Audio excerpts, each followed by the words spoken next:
Shuja, and I'm a marketing manager at McGraw Hill. And we were just talking about how science of reading can impact the K-5 literacy classroom. And that is what we are here to learn today from Brandon. Science of reading has been in the news lately. We know that he's already mentioned. But what exactly is the science of reading? And how can it impact? So this is what we're going to cover. And we have a very special guest. Excited to have Brandon Harvey join us today. Brandon, can I ask you to say a few words about yourself, please? Sure. Yeah, absolutely. You can read the bio there on the screen. Brandon Bowtie Harvey is the correct name. I am a previous elementary teacher here in the US, specifically in Texas. If you are familiar with Texas, I was born and raised and taught just north of Dallas. So if you know where Dallas, Texas is, I am now further south, still in Texas, outside of Houston. And after teaching for several years in the elementary grades, 3rd, 4th, 5th, even 6th grade for a little bit, I joined McGraw Hill as a curriculum specialist and started kind of working regionally, but in the last few years, I am a national literacy specialist, and sometimes even international, as my friends here would know. So it's a pleasure to get to talk to people from all over the globe about a very, very important topic. So I really appreciate you guys being here, or if you're listening into this recording, we're very happy for you to be here as well. And so with that, I think if I can grab the screen. I can stop sharing. Thank you, Brandon. It's always a pleasure having you at our webinars. Honestly, it's great. Thank you for your time. We really appreciate it. Yeah, absolutely. All right. So I'm going to share my screen. Let me know if you can see my slides. Can see it. Perfect. So let's get right into it, shall we? So what we want to talk about today is the science of reading, how it's aligned in classrooms across the US. I want to be very clear. Science of reading is not a program. Science of reading is not the curriculum, okay? Science of reading is not a fad. Science of reading is not a political statement. It is decades and decades of research evidence, interestingly enough. So although it's a very hot topic and everyone's talking about it, science of reading is not something that is necessarily brand new, right? It's just that we're really being very conscious about it. And FYI, everybody, in case you didn't see in the chat, Charisse just mentioned we have question and answer. You can use the Q&A box. You can also still use this chat box. Please interact with me. That is why I'm here. I don't want to feel like I'm talking at you. I want to have a conversation with you. So let's get into it. In fact, I want everybody right now to take a look at this image. Take a look at the image on the screen, and in the chat box, how does this image represent literacy? There's no right or wrong answer, but as you look at this image of this child with all of this yarn string in its hands, how does this represent literacy or represent learning to read? Let's see what's going on in the chat box. Oh, I love it, Anita, that you do have to be patient, right? That it requires focus. Harold, I love it, that there are different skills to be literate, right? You're having to, and it's almost like there's a lot there, right? To untangle. Right? Lots of things to untangle there. Anybody else? Ooh, Anita, that's another good word. Individuality, right? We all learn at different rates. We are all individual brains that have to sort of navigate and manage different things. Some of us need more of something and some of us need less. The good thing is that 95% of the human brains, right? And again, this is not just for learning to speak English. This could be any language, which is fascinating. Literacy is the root that spans out from different subjects. Ooh, I love that. So maybe like things are coming out of the child's hands, right?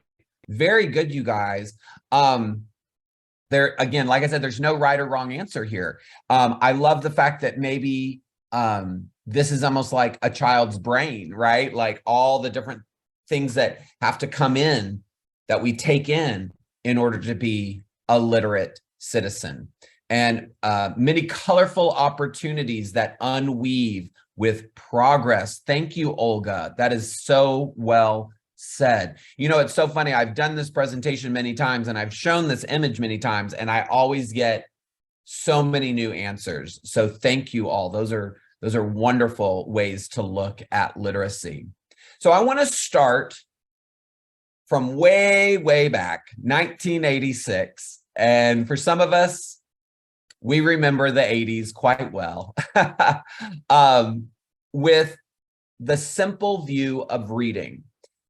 There were some researchers, Gow and Tumner, that you see there referenced, who basically wanted to say, reading's really difficult and there's a lot to it, but how can we simplify it? And they created this equation, as you can see on the screen, decoding, which is, you know, how we take the sound of letters, right? And we put a symbol, the sound symbol relationship, and decode words, sound out the sounds, right? Times language comprehension, which again is all of the things that we take in for language, right? Like that words come together to build sentences, and sentences have meaning and vocabulary and the background knowledge that we need. Decoding times language comprehension equals a skilled reader, or ultimately reading comprehension. And all they wanted to do was to say, we think this is how the human brain learns to acquire language and to become a skilled reader.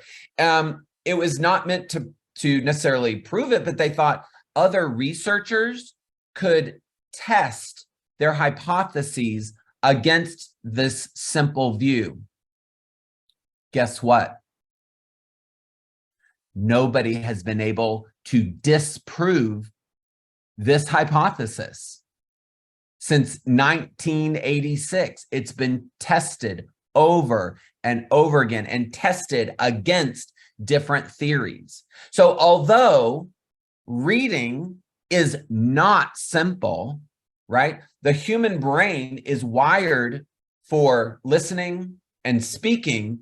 The human brain is not wired for reading and for writing. It has to be taught. But this theory still holds up. So now I want to move a little bit further forward. And this is a very, very popular infographic that many of us in the United States are familiar with. You might be familiar with it as well. It is often referred to as Scarborough's rope, or the rope model. And what Dr. Hollis Scarborough did. Now, Dr. Hollis Scarborough is a psychologist. She's not necessarily a teacher. And the background on how this infographic came to be was she was asked by some community members to talk to some parents who had some young children going into pre-K or kindergarten to kind of explain what it means to learn to read. So she took that simple view, right? She took this and expanded on it. So you can see there at the top, all of the different fibers, all the different elements that make up language comprehension.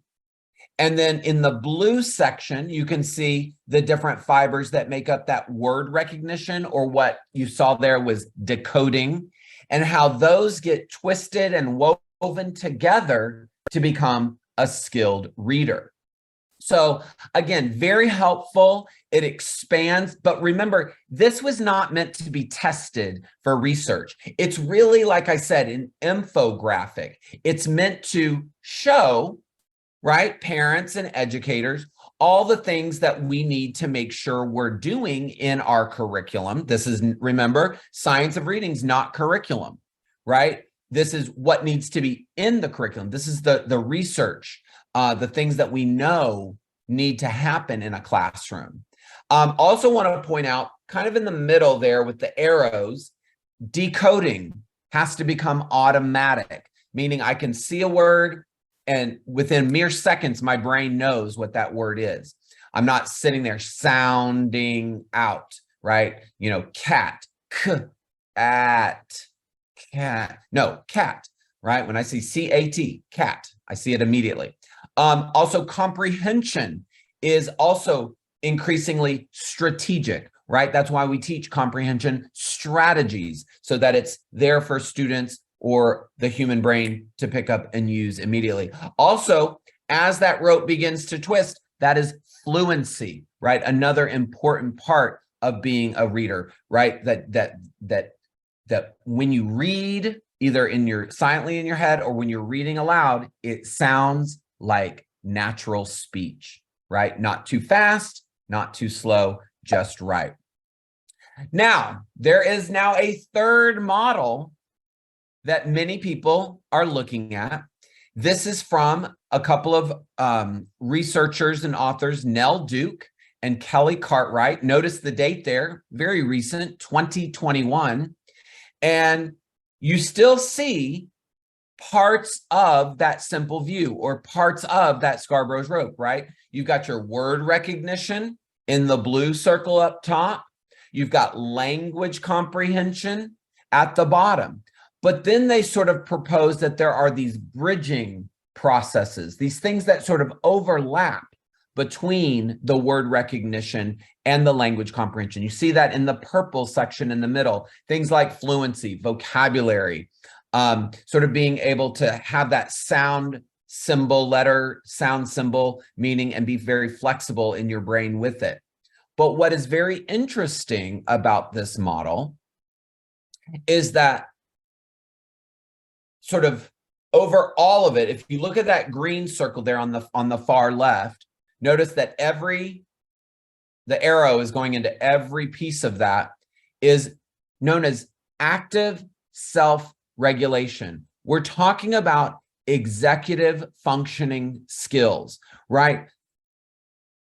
Things that how we attain to things.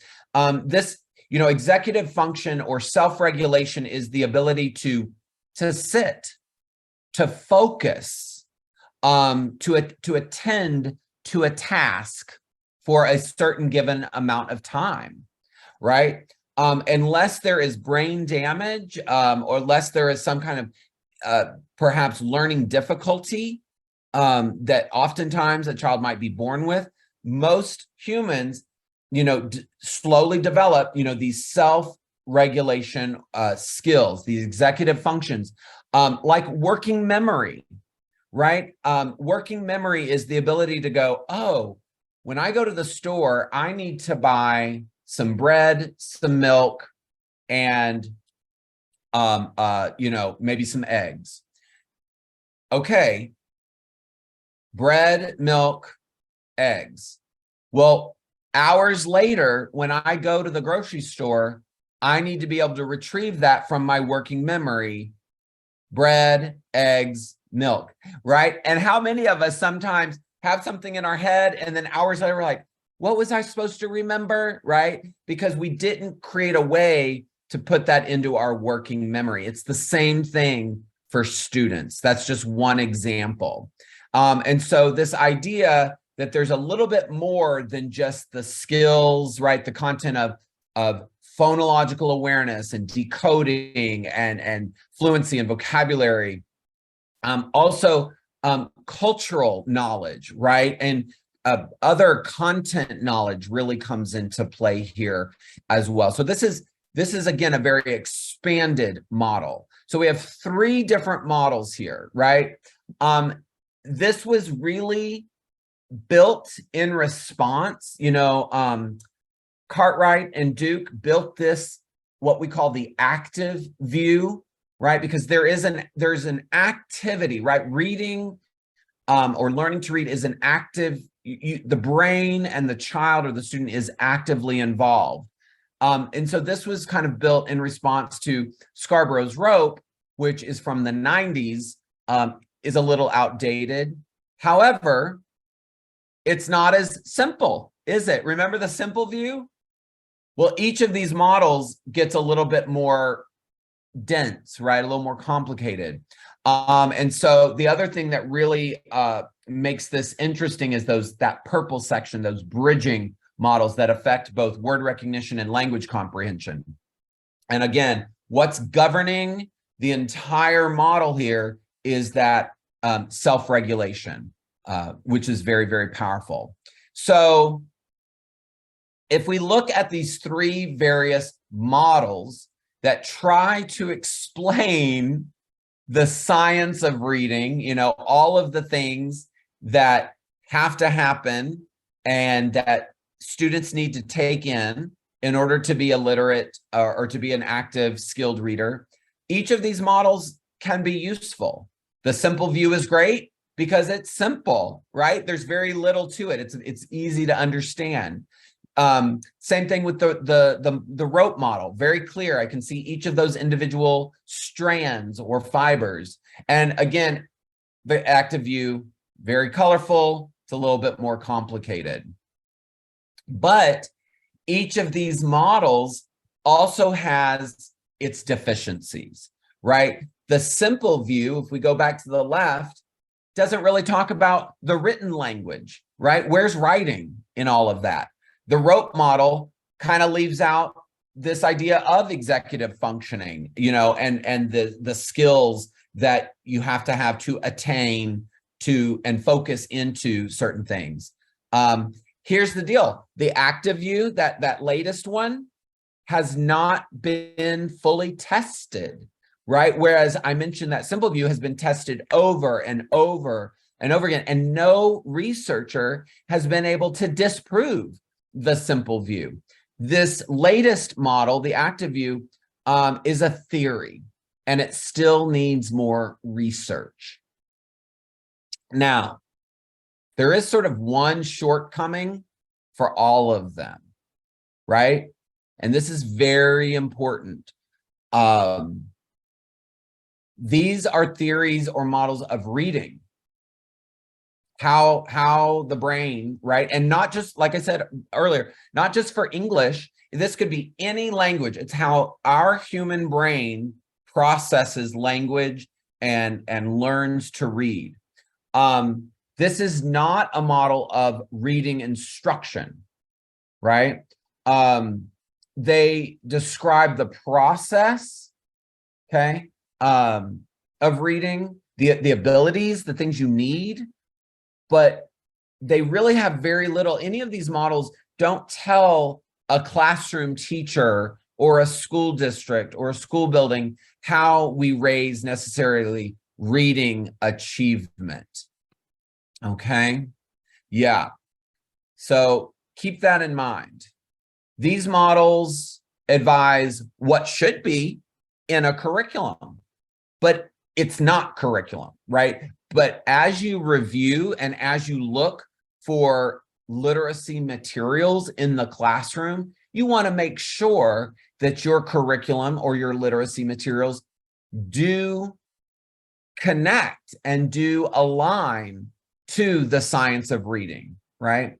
The models that we looked at don't tell you how much time do I spend on decoding versus vocabulary versus background knowledge, right? So there's a lot of different variables to consider, right?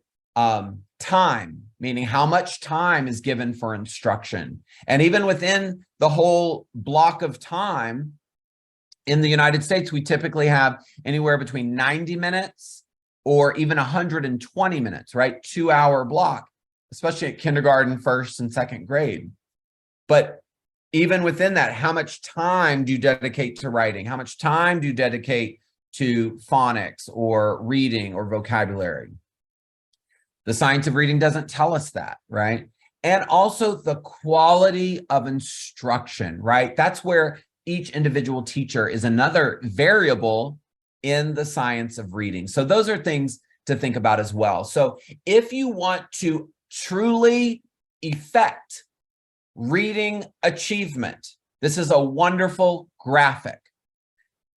This is from Dr. Timothy Shanahan, who is one of our authors for the McGraw Hill Wonders curriculum. I do recommend, if you want to increase your knowledge on all things literacy, follow him. He has a blog called Shanahan on Literacy. You can simply Google Shanahan on Literacy. But look at this model. Who or what is at the center of this model? It's our students, right? And the things that are closest in to the students at the center of this circle or this wheel are things that are truly going to have the highest impact on reading instruction, or I should say reading achievement. So one of those things, of course, is curriculum. Now, what did I say? Science of reading isn't curriculum, but you want to make sure your curriculum is grounded in or aligned to the science of reading. Another key piece there is the quality of the instruction. That's the teacher piece, right?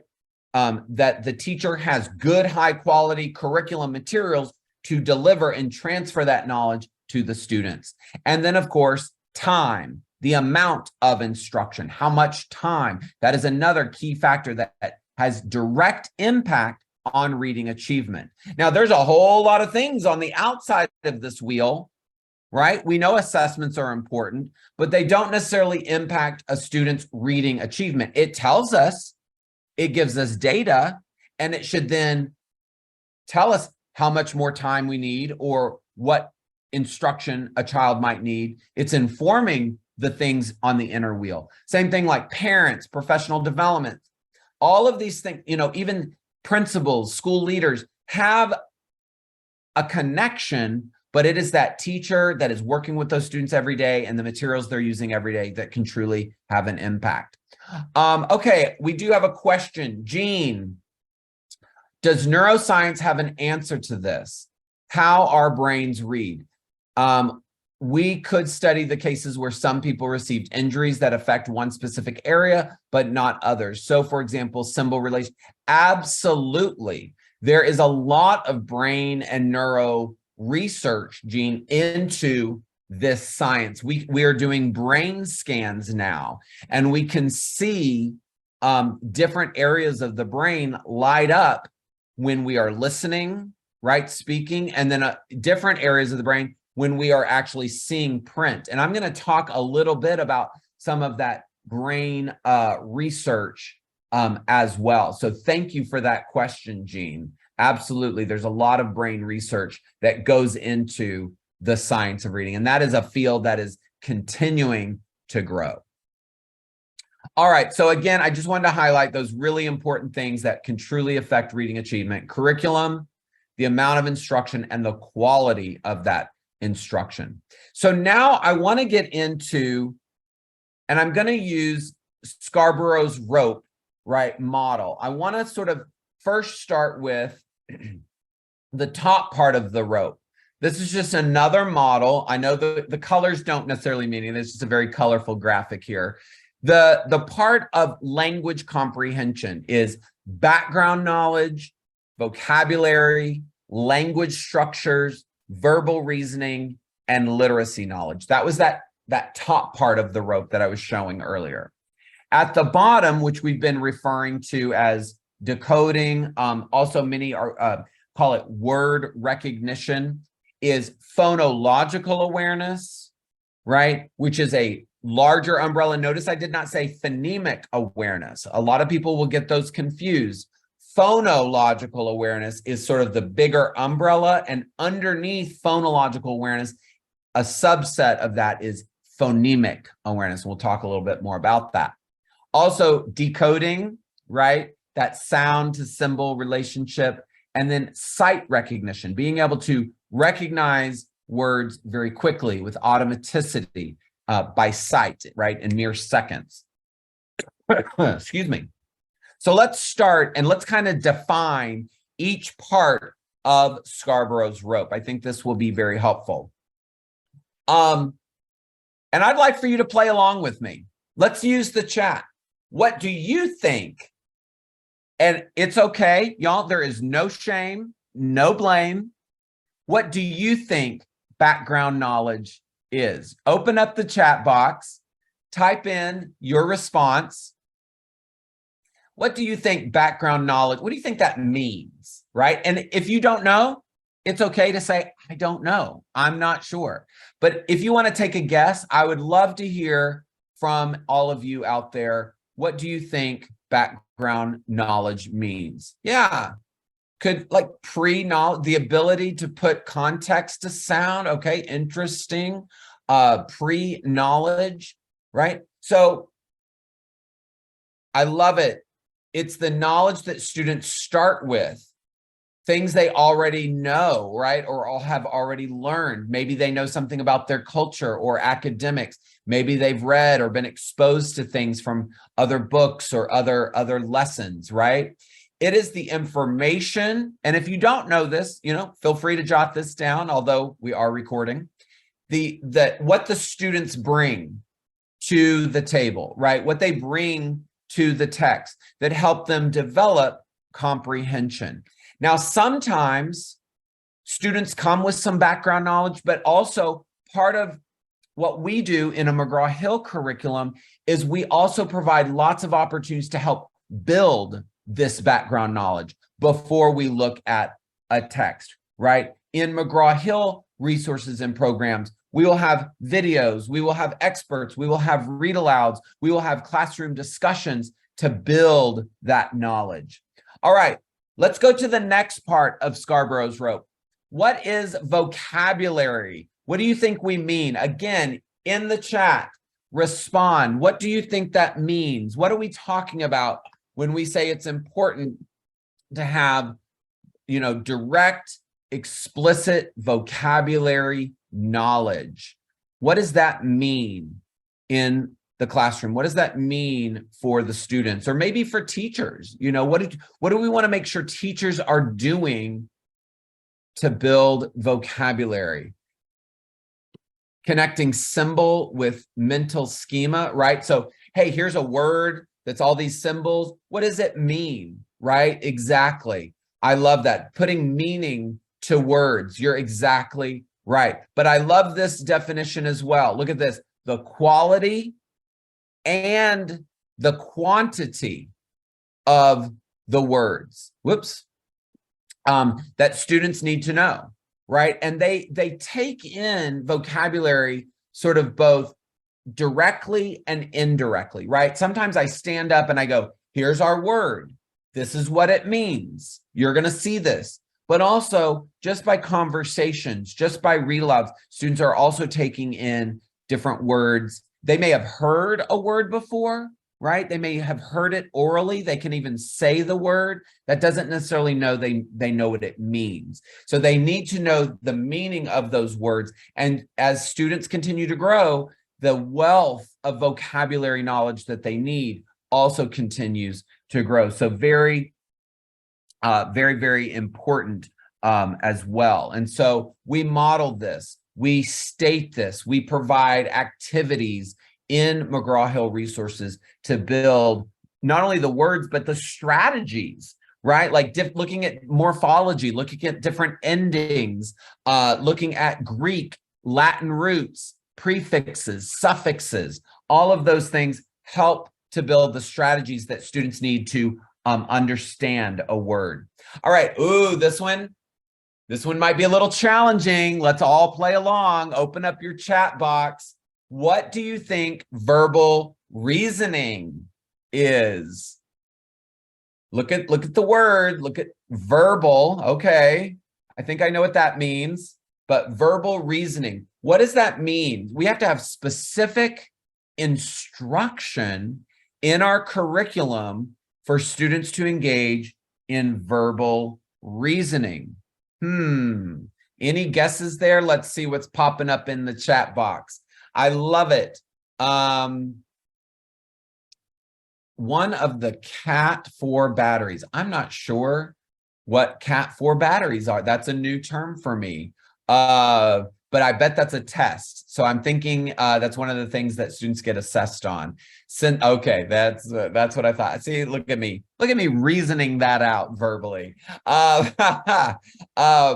So verbal reasoning in terms of literacy instruction is to make meaning from text, to really be able to, okay, you see a sentence or you read a paragraph, what does that mean, right? But also, like the term implies, to explain it verbally, right? And so we talk, we teach figurative language, metaphors, we use word games, alphabet, brainstorming, both forward and backward inferences, right? We want kids to have a lot of discussions, and sometimes, and this has to be taught, because inferencing, you have to connect one part of a story to another part of a story. These are all really important things that we want to do for students, right? I love it, Olga. You're exactly right. The ability to talk through their own explanations. Very good. Okay, now, sort of the last part of the top part of Scarborough's rope, right? The last little fiber is literacy knowledge. What do you think the scientists mean when we say students need literacy knowledge? Use the chat box. It's okay to say, I don't know, but take a guess. And let's see what everybody thinks literacy knowledge means.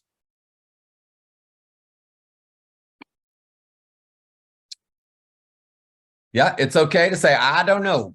That's right, I don't know. When I first saw this, I thought it meant, yeah, maybe how to convey. I also thought it meant just like an awareness of reading, or it just meant, oh, you should just read a lot. But really what we are talking about here is all the things we know about knowledge, that books have knowledge in them, and genres, right? Genres is a part of literacy knowledge. That a fairy tale or a fiction story is different than a science article or a poem. So we want students to be exposed to a wide range of different types of books and of texts. They can be print, it could be multimedia, but that there is all sorts of genres, and they convey different ideas and meanings. So it's really about all the things, right? It's all the things, exactly. Now, let's shift gears. Let's go to, remember the bottom, the bottom part of the rope. Let me jump around here. The bottom part of the rope is phonological awareness, decoding, and sight word recognition. So let's take a look at phonological awareness. Let's use our chat box. And what does that mean? I'm curious, because this is a really important part. Some people, even in the United States, when they hear science of reading, they think, oh, I just need to teach phonics. I just need to make sure kids know how to sound out words. That would be science of reading. And it's obviously, right? Obviously, we've seen it's so much more than that. So what do you think phonological, if you can decode that word phonological mean, right? Phono means sound. What does it mean to be aware, right? The awareness of sounds. And we're talking about sort of the largest chunk. It's a set of skills where we include hearing and identifying different units of sound.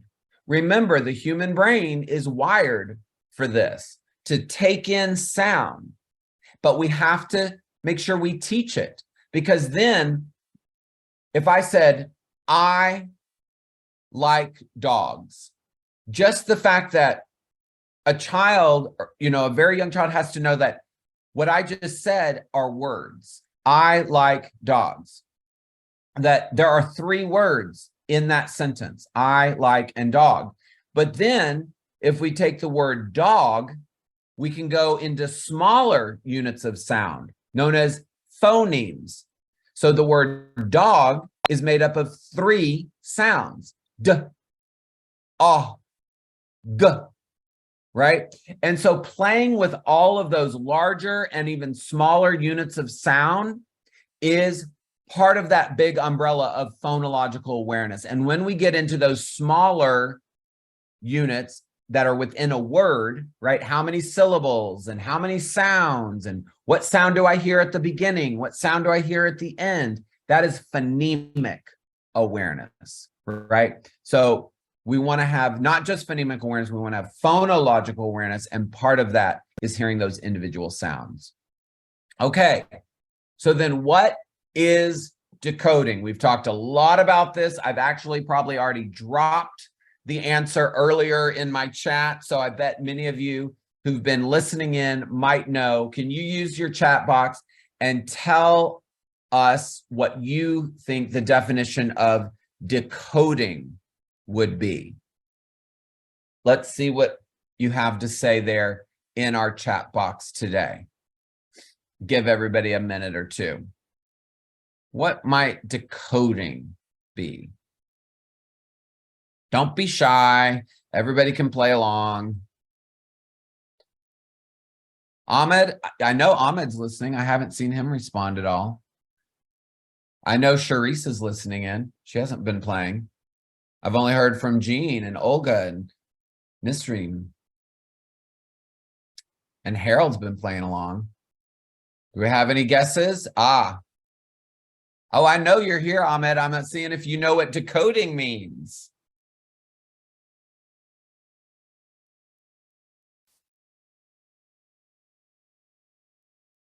All right. Well, if you were thinking, it is the ability to apply that sound symbol relationship, right? And to correctly read and to correctly pronounce the written word. So if I said dog, d-og, right? You could hear that and maybe even know what dog is. But if you saw the letter D-O-G on the page, your ability to know that this letter D, and how we form it, it stands for the D sound. And knowing that the O, that's this circle thing, this symbol has the sound, right? And then the letter G, which is sort of like an O, but then has this thing hanging down, it stands for the G sound. Knowing that those letters have, and those symbols have a sound connected to them, being able to pronounce that, blend that together, read that fluently, right? With automaticity, that is decoding. So yes, very good. Really like decipher. Exactly. That is exactly, you are exactly correct. And so finally, sight recognition, right? What does it mean to have sight recognition? This is how we immediately identify a word. I always like to say, this is a great little phrase, that think about it. When you're learning to read, every word, as we are learning as small children and learning to read, every word, its goal is to become a sight word, right? Every word wants to be a sight word. And that's what we do. We learn, we decode, and this kind of goes back to that brain science, is that once we have orthographically mapped, okay, meaning we know the sound, we know the symbol, and when we see this string of letters, I immediately know that I can read the word. Sight recognition. Boom. I mean, I don't even have to think about it. It happens unconsciously. That's what we're talking about it. So sight recognition means it's actually happening in the brain unconsciously, that we immediately know the word, read the word, we connect the meaning to it because it's stored in our long-term memory. And that is what's so fascinating. I think it was Olga, I think that was asking about brain science, is so fascinating because short-term memory, which is up here in the front of my brain, that's why I keep touching my head when I say short-term memory, can hold a certain amount of words, right? So if children are just simply memorizing words, that's going to work for a little bit, but not for very long, because the short-term memory can only hold things for a little while and has limited storage.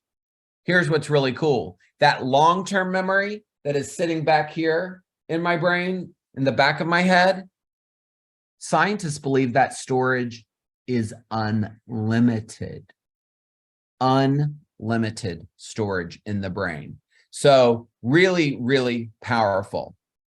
So to sort of summarize, right? SOR, we use that abbreviation often here in the US, SOR for Science of Reading. This is a definition by what's called the Reading League. This is an organization that promotes science of reading, that promotes this research and curriculum that is aligned to science of reading. And in 2022, they defined science of reading as a vast interdisciplinary body of scientifically based research about reading and issues related to reading and writing. And then one of our McGraw Hill authors, Dr. Jan Hasbrook, said, I like this definition, but I want to expand on it. Take a moment and look at this expanded version. And you can see how Dr. Hasbrook put some additional words in this definition. It's growing, it's evolving, it's continuously evolving.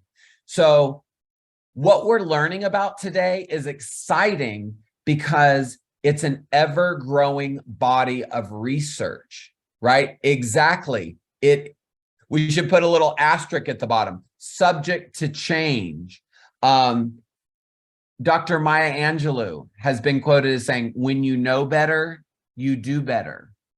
That's exactly how it is for all of us that are working in education at McGraw Hill. Of course, we continuously want to improve the products and the curriculum that we develop, right, for classroom use. And of course, Gene, right, well, you know, it's interesting. There are certain things, Gene, that are what we would say are settled science. We could say the simple view of reading is pretty settled science because it has been tested and tested and tested over, and nobody has disproven the theory, right? We know gravity is settled science. There are certain things that have been tested and tested and tested. So we can't necessarily say it's for, it probably is true for every type of thing in different science categories, but there are certain things within categories that are settled, right? And probably we know students need vocabulary knowledge. We know for a fact, it's probably not going to change, that students need sound to symbol instruction, right? But there are little nuances, you're right, that is ever growing. Okay, so now I want to get into, as I mentioned, a little bit of that brain research. Now that you know some of these key terms and some of these key aspects that are required to become a skilled reader, you can see the front of the brain is where we process sound. That's that phonological processor. Excuse me. There in the midbrain, it's where we're connecting the sounds and the letters, right? It's the assembly line, if you will. It's the factory where those things are being put together, right? Almost like it's letterland, right? And the letterland has the letters and the sounds that they make, and the brain is putting that together. And then you heard me mention the word orthographic mapping. When I know the sounds and the symbols, and I know that D, O, and a G in that particular order is the word dog, and I've got that stored and I've mapped it to the brain, it's storing it back here in that long-term memory. And what did I say? What's the storage capacity for long-term memory? Well, possibly unlimited storage. And so I want to talk a little bit more about that science. And this is another book that I've read, and feel free to jot this down. It's called Brain Rules by John Medina. And he talks about not just how the brain functions in the classroom, but also at work for us as adults and at home. And how do we maximize to thrive and survive at home and at work and at school? Well, John Medina is a molecular biologist, and he really talks about how routines are really important to the brain. I'm sure if you think about your own adult life, when you wake up in the morning, you probably have a routine. You know, what's the first thing you do when you get out of bed? You know, do you have to go grab that cup of coffee? You know, do you have to go brush your teeth? Do you have to jump in a shower immediately? You know, you probably have a certain routine. Well, those are also significant in our classroom instruction as well. Let me tell you a little story really quickly. There are two athletes that you may have heard of because they are very well-known and successful athletes. Michael Jordan, considered the greatest basketball player of all time, and Ken Griffey Jr., who is probably considered the greatest baseball player of all time, Hall of Famer, right? And has been in the World Series and has many awards and recognitions. What is interesting is that in 1993, Michael Jordan left basketball and entered baseball, right? At the same time as Ken Griffey Jr. And by all means, Michael Jordan had the money, the resources. He was an amazing athlete. He had the discipline. So it kind of would make it sound like on paper, he would also be an excellent baseball player. Well, guess what? Michael Jordan was not that successful at baseball, not nearly as successful as Ken Griffey Jr. Interestingly enough, Medina points out there is no specific spot in our brain for sports or athleticism. So why is it that Ken Griffey Jr. was amazing at baseball and Michael Jordan was amazing at basketball, and he did eventually leave baseball and go back and finish his career at basketball? Well, it has something to do with the exposure, with the amount of practice, with the amount of repetition and routine. So although Michael Jordan had all the necessary skills, right? Just like we would think, oh, you have all the necessary skills to be a good reader, Michael Jordan was not a successful baseball player because Ken Griffey Jr. had been practicing since the very young age, right, of probably 3 or 4, and all through his life, and had been solely focused on that one goal. And so the brain, you know, is wired to take in language, unlike sports, and having very specific routines and doing those routines over and over and over again is what helps students acquire language and reading skills more easily. So I want to propose something on this call in this session to you, right? Is that if having routines and a systematic pathway is important, right? And being very explicit, right? I'm saying some words that now really connect to curriculum. Having explicit and systematic instruction is what creates these very important pathways. We call those routines, right? And what's interesting is that it takes, if we really teach and do a routine, what does it mean to do a routine? It's something we do the same way over and over and over again, right? You probably, if you drive a car or you ride a bicycle, you probably don't have to think about each individual step that you're doing, because why? It is routine. It's happening in mere seconds.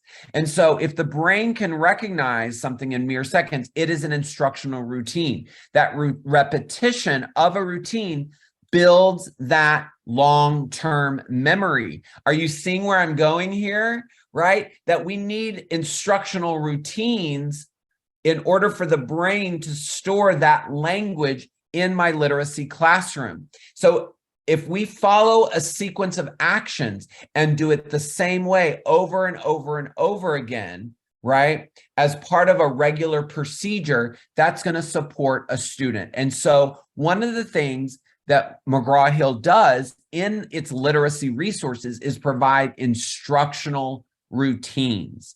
Look at the benefits. Look at the why we would want to have routines, because this is not only connecting to the science of reading, this is connecting to that brain research. It sets clear expectations for students.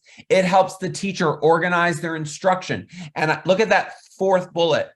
We have every minute in the classroom is important. And so it helps maximize those instructional minutes. And it really keeps the teacher on that pathway and not get off on tangents. And all of a sudden, what should have been 10 minutes becomes a 20-minute ordeal.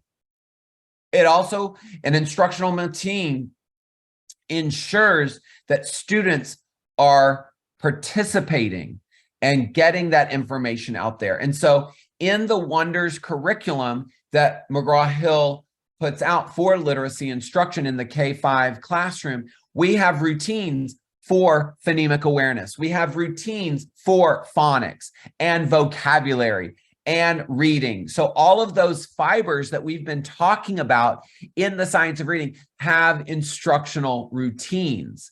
And when we do those routines, we do them through a process of gradual release. That's probably not new information. That's how you scaffold. It's the I do, then it's the we do, and then it might be, okay, you all try it together, and then eventually move towards independence. It's that you do it on your own. And so you may have seen this model, right? So a focused lesson, boys and girls, this is what we're going to be doing. Watch, I will model it. Okay, here, do it with me. That's that guided instruction. Okay, I'm going to walk around the room. I want to see you working with your partner in a small group. Try it together. And then the student, again, takes more and more ownership to you doing it alone. Okay, it's about transferring responsibility. It's about how I transfer knowledge and information and these skills of each aspect of that Scarborough's rope to my students. And as we go through it, I'm giving corrective feedback. But notice, instruction should be fast-paced. Keep it moving. That's the great thing about a routine, is that it keeps it moving. My instruction needs to be at a pretty perky pace.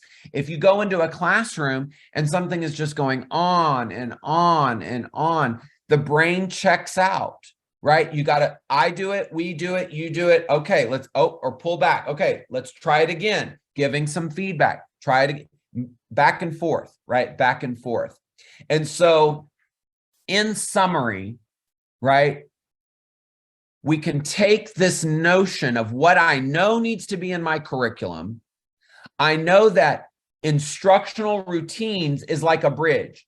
It's how I bridge from this research that most teachers, let's be honest, most teachers don't have time or the inclination to read all of these theories and read all of that research, but it's the instructional routines that is the bridge of how do I take what I know is best practices and put it into classroom practice, right? So the instruction is explicit, right? Look at what it says there. The teacher's language is concise.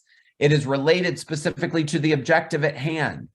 Another aspect of using instructional routines to convey what I need to do is that there is a high level of teacher and student interaction. I do it, we do it. Okay, I'll do it again. You try it again. Oh, here's some feedback. Okay, before you do it on your own. And explicit instruction means that the actions of the teacher are clear, unambiguous, giving it directly to them, and that there's no guesswork involved. Because if I'm using a routine over and over and over again, the child knows what to expect. In fact, get this. If I'm using a routine so consistently, even if a child sort of looks like they're not paying attention, because it's routine, the brain knows what to do. And if I use a routine, the child's brain isn't having to wonder and use up a lot of energy to go, oh, what's next? What does my teacher want next from me? What's the next step? Instead of focusing on step 1, 2, 3, the brain can what? If it's routine and I know what the steps are because we do the same routine every day, I can focus on the content, right? On the curriculum, right? Exactly. Creating those habits of mind. You guys, I think my hour is up. Thank you so very much. Feel free to drop a question in the Q&A or just, any kind of response in the chat. This is just really an introduction. I hope this gives you a sense of what we mean when we say science of reading. Science of reading is not a curriculum. It is not a political agenda. It is not a fad. It is decades and decades of research evidence that proves how the brain learns to read and what we need in our curriculum. It tells us what we need in our curriculum, but it doesn't tell us how to deliver that. That's where the art of the teacher, that's where professional development comes in. That's where having really solid curriculum is important. And that's what McGraw Hill can provide for you. And I'm here to say, you heard me mention some of our literacy resources, is that all of McGraw Hill products are grounded in and aligned to the science of reading. Thank you all so very much. This has been amazing. You are most welcome, Olga. Some good reminders. Yes, amazing, amazing. Thank you, thank you, thank you. Mind blown. I love it. Thanks, Brandon. Honestly, welcome. I mean, quite an enlightening session, if I'm being honest. Like, there was a lot today to take in, and I'm so glad that, everyone liked it. And I learned a lot from the session. Thank you so much. Yeah, yeah. And, hearing it once is good, but, it does take time to soak in, and it's okay to hear it, over and over again. And probably it's also reassuring. There might be some things where you're like, oh, we're doing these things in my classroom. You're right. And that's a good thing. Yeah. And you'll have the recording for you to watch again, those of you who missed it. And I just want to quickly, I know we're crossed our time here today, and I'm sorry for that, but I just want to remind you that we do have other sessions that we're running this week. And in case you're interested, some of them around math anxiety and how you can use personalized learning in intervention classrooms, and how to use phenomena in science class. I'm going to drop the registration link in the chat box in case you're interested. Do join us, and you are free to pass it on to your colleagues and anyone who can benefit from these sessions. We're more than happy to help. Or Excellent. If you have any question that was for Brandon or any of our programs or anything that you need us to help you out, I'm going to drop our email address that you can reach out. It's marketing.mia@mheducation.com.